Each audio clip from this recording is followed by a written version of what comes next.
Shalom from Israel, I'm Ariel Ben Aram. This week we're going to reflect on chapter 30th of the book of Psalms by King David. We begin with verse 1. David says it's another psalm of praising to God. We have been explaining what praising is before. So we begin. I will exalt you, Lord, for you have lifted me out of the depths and did not let my enemies gloat over me.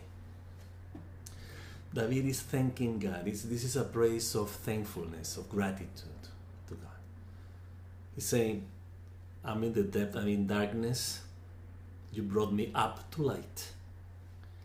You make me aware that what I was going through in my consciousness, these negative things that were happening, these negative situations that I was going through, you threw me out of them, out of the darkness, and made me see the light. So I see with more clarity what's going on, what happened, and how to handle it now.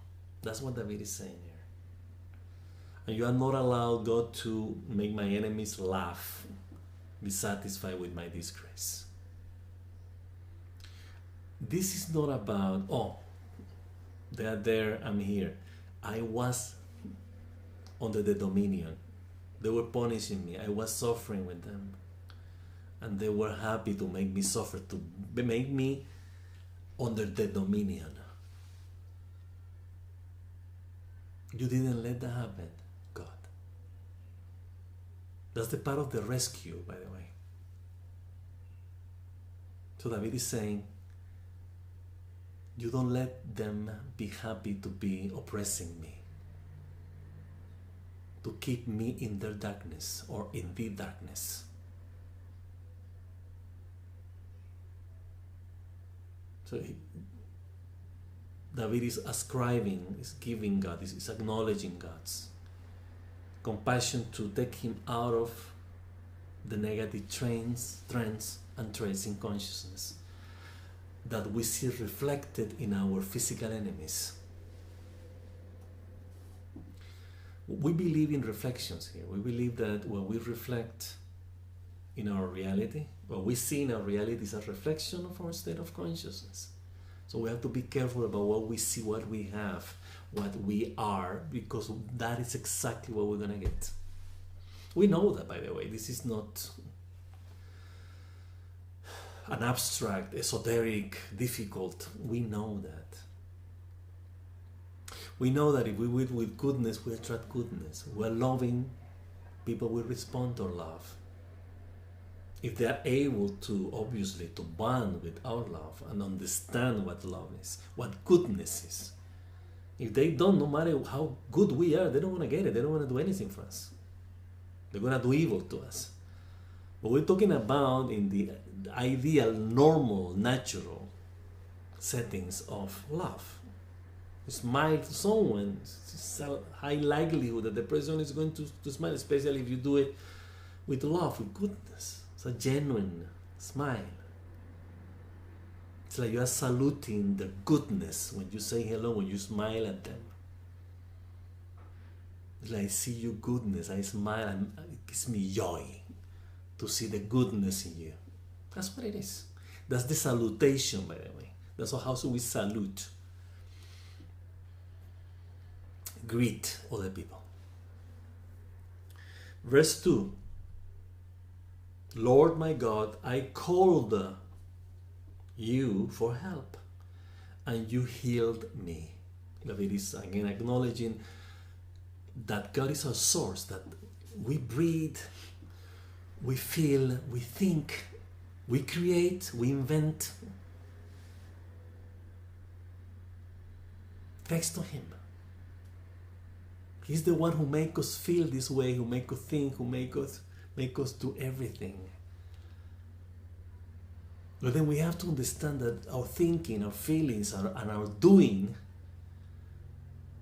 has to be inspired of His ways and attributes and His goodness. So we do the same. But again, David is acknowledging, you helped me, I was in trouble, you helped me. Like, You recognize me as your creature. You support me. I feel the link with you. You saved me. That's why David trusts God. This is no matter what, I know that you will never abandon. Even if I go to the grave, you will be with me. And we have to understand that that's true. This is not David's feelings. This is not David what he wants, his desires, his conception. No, this is the truth. This is true. But we have to live with goodness. So we take goodness to the grave eventually. But it's goodness. Then he will take us from our grave and take us to his place, to his goodness. Now, something that we want to emphasize that we missed to comment in the first verse is very important. It said, I exalt you, Lord, for you lifted me. This is a lifting. This is very, very important, the language here. You could say, you took me out of the depth. You took me out of the abyss, of the pit, of the grave, of darkness. And that's it. No, you elevated me. That's why I have to elevate you, exalt you also. You take me to a higher place. I'm not down in the ground. You lift me up. He said, you took my consciousness to an upper level of understanding. That's the liftness, by the way. That's why we have to lift each other's consciousness. In order that we start perceiving and understanding in a higher level of goodness, not a higher level of competition, rivalry, destroying each other in order to get away. No. We lift to a better place, a better scene, a better view. The metaphor that you have to have altitude in order to have an attitude, it makes sense. So our attitude depends on how high we are. So let's go back then to verse 3.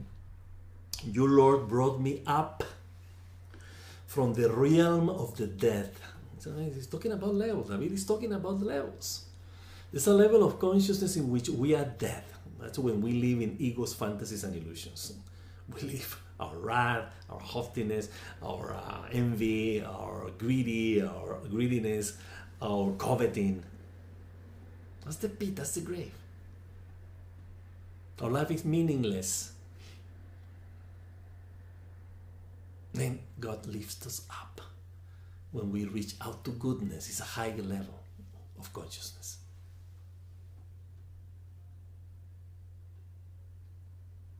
When we allow love as the percepting point, the lens that we use to see, to have, and to be. You spurred me from the going down to the grave. You didn't keep me in a lower realm of consciousness. You didn't keep me bound to negative traits and trends in consciousness. You lift me up. You removed those negative things from my consciousness. Now I have a different consciousness, a higher consciousness, a Jewish higher consciousness. 4. Sing the praises of the Lord, you, his faithful people. Talking about Israel here, us, our identity. Sing the praises of the Lord. What are the praises we mentioned last week? The praises. What is praising? Hallelujah, hallelujah. Yes, it's part of it, the singing. We praise, we worship, we adore, we revere. Ways and attributes that God wants us to be and to have and to manifest. So this is important. So we sin, we praise God when we start implementing His plan in our conscience and when we start assuming our Jewish identity according to His will. It's essential. Praise His holy name. Same thing lastly. He was saying that in the previous chapter 29. What's God's name?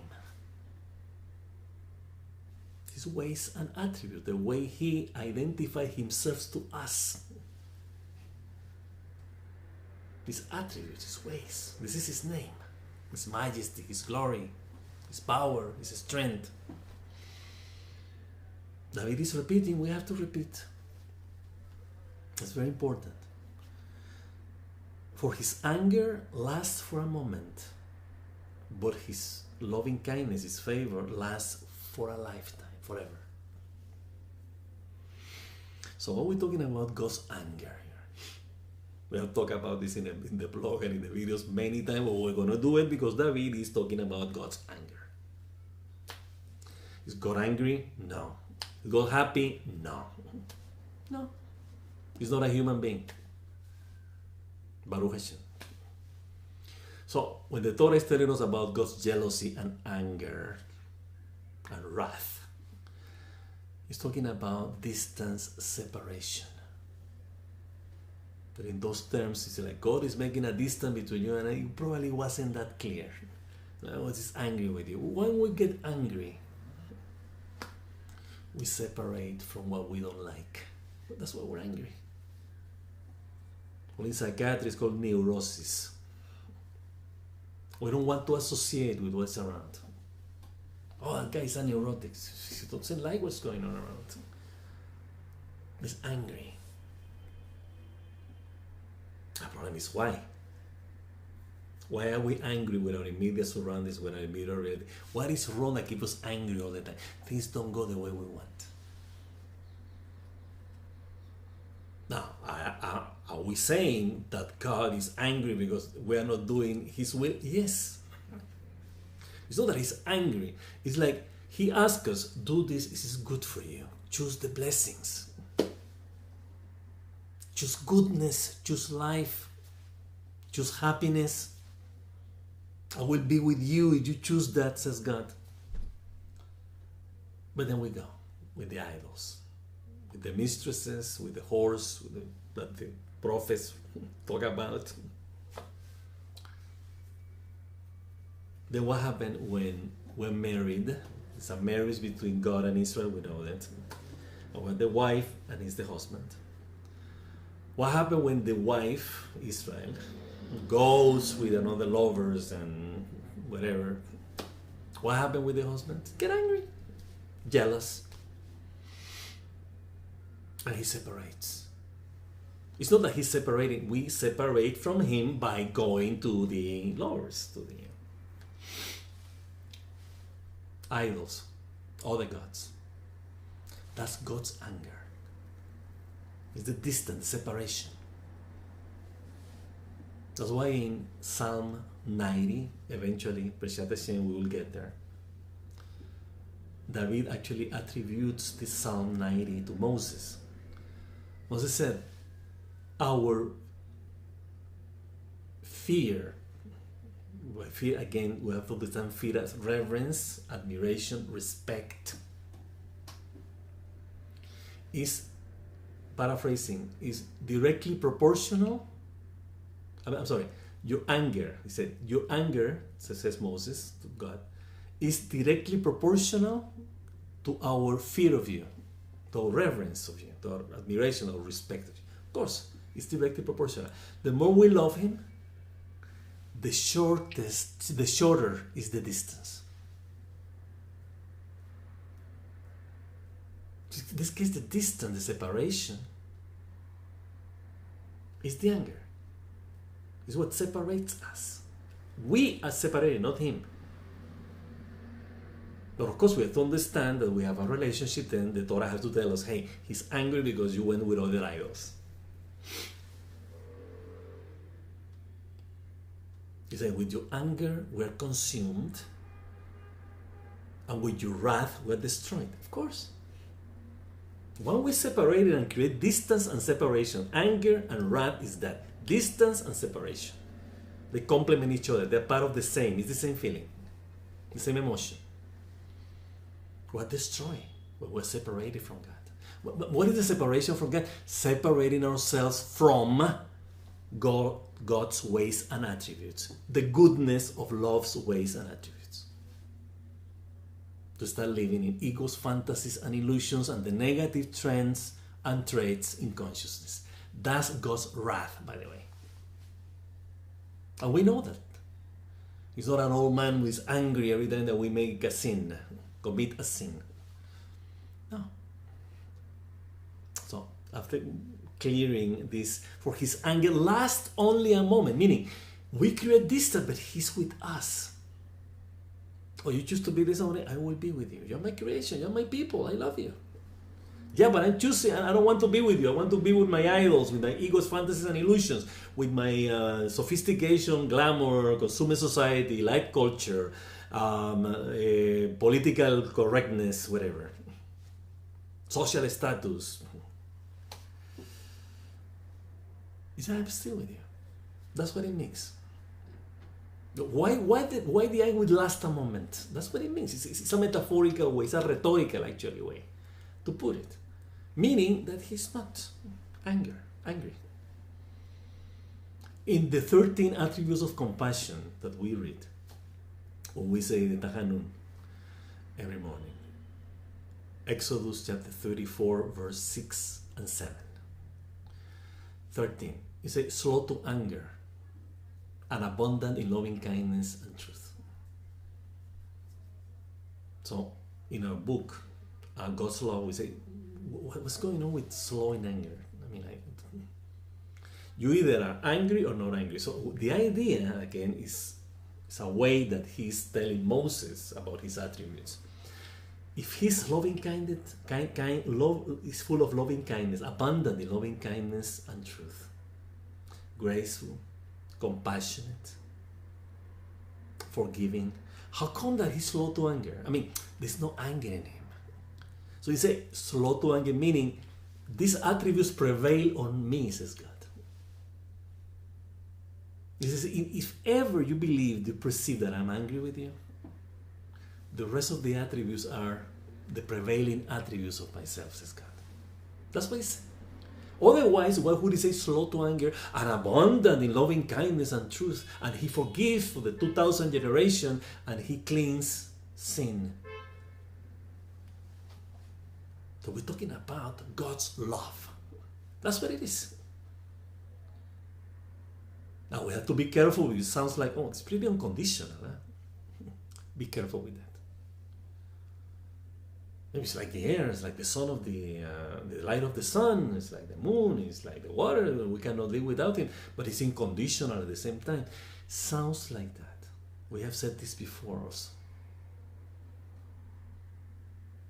This is not a free entrance or a like allowance to do evil or to do something opposite to these attributes. Careful. The idea is emulate this attribute. This is my common bond with me, says God. It's telling us, be like this. Abundant in loving kindness and truth, compassionate, forgiving, slow to anger. This is what you have to be.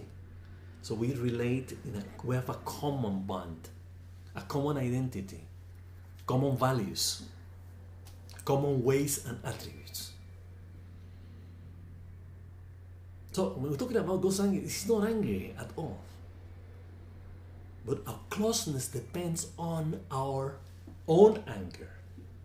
When we separate due to our haughtiness, our pride, our selfishness, our egotism, our coveting, etc. Those are the cause of separation from goodness. It's clear. I don't think that this is difficult to understand. For His anger lasts only a moment, but His favor, His goodness, loving kindness, when He said abundant, is endless. Weeping may stay for the night. We may cry one night, in the night, but in the day, but rejoicing comes in the morning. So in other words, in our separation we suffer, but when we come back, out of the darkness of the night, and wake up in the morning, meaning to light, is a metaphor. We rejoice. And this is a Messianic Times verse. That's the morning. So we're weeping now in the darkness that we have created and we are trapped in. This is a suffering, this is a weeping in the night, in the darkness. But then in the morning, when we go to the light, we wake up to a different consciousness, to a different reality called the Messianic consciousness. We rejoice forever. Verse 6, when I felt secure, safe, I said, I will never be shaken. We'll say we are like we're feeling one day like we are the conqueror, we're over the world, we're the king of the world, we can do anything, we're superhumans. We say, I will never be shaken. Because we know that the next day or the next moment, we lose that magic, we lose that moment, everything goes back to the negative things that we want to overcome, that we want to free ourselves. But it's a good lesson because we have the reference already. We know when we're strong, we know when we're good, when we're full of vitality and power to do goodness, to be better, to be something positive. Not out of ego, out of principle, out of values, good values. Lord, when you favor me, when you make me strong, when I was this strong, you made my royal mountain stand firm.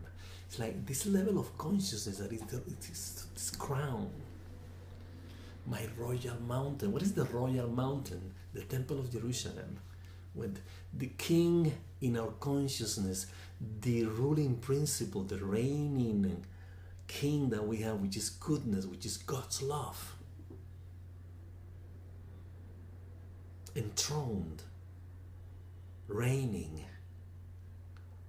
That's the point of connection with the other king up in heaven, in the higher realm of consciousness. So we bond in the temple. This is our connecting point. You made my royal mother stand firm. It's like I was complete when you gave me strength, when you elevate me to this higher level of consciousness.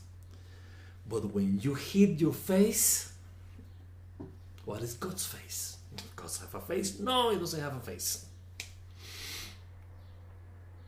What we see from Him in His presence is light, goodness.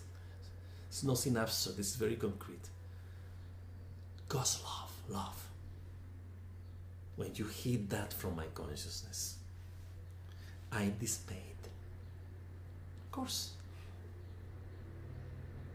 In darkness, who is happy? Who is strong in darkness? Nobody. We're all dismayed, weak, dying, close to the grave. Nothing makes sense anymore. We become existentialists. Everything's futile. Why? Because we live in the futilities of ego's fantasies and illusions. Verse 8. To you, Lord, I called. To the Lord, I cried for compassion. It's like, don't leave me in this darkness. Bring me to your light, the light of your countenance. Your love. Your goodness. The one that made me feel strong and king in the highest mountain. That is the Temple of Jerusalem.